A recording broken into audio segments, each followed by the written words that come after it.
Атадан қалған асыл сөз. Қадірменді әлеумет. Біз үшін халқымыздың маңдайына біткен санаулы ғана ұлы ақындарының қатарына жататын Дулат Бабатайұлының орны ерекше. Ол Семей облысының Аягөз ауданында, ежелгі ғашықтар мекені Қозы-Көрпеш Баянсұлу ауылында 1802 жылы дүниеге келіп, сол өз ата мекенінде 1871 жылы көз жұмған. Егерде біз ұлы ақынның ұлылығын уақытында танымасақ, дер кезінде мойындамасақ, болашақ ұрпақ біз жайында не дерін бір Алланың өзі біледі. Дулат тәрізді алып ақынды бағалау, елдігімізді, жұрттығымызды танығанымыз болып табылады деп ойлаймыз. Асқар таудың сәні жоқ, төрт түліктің қонысы. Басылмайтын сонысы көк майса белі болмаса. Өзен судың сәні жоқ, өрлеп құлдай қонатын, жағасы малға толатын, аймақты елі болмаса. Қопалы жердің сәні жоқ, тұңғиық мөлдір үйірім, көз болжамас қиырын айдың көлі болмаса.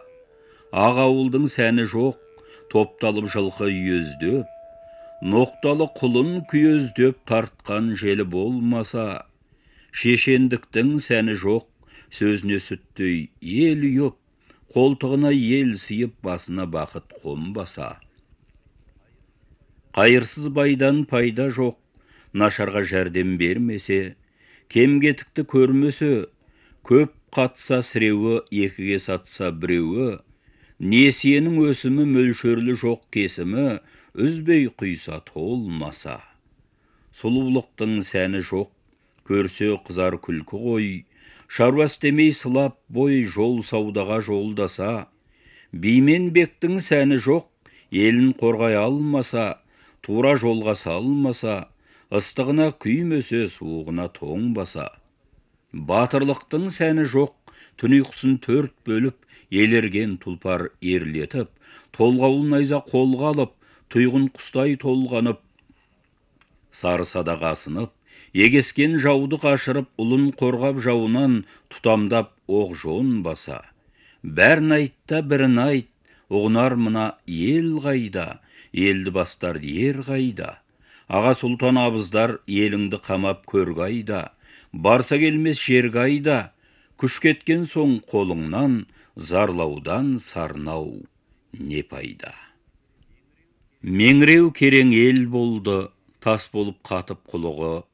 Бас айналды пәңгірді көгерді жұлыны. Төріңді алды сары кәуір, таяқтай болып шылымы. Байдың кетті қайыры, малдың кетті шайыры. Келіннің кетті әдебі, ер қалмады дәмеді.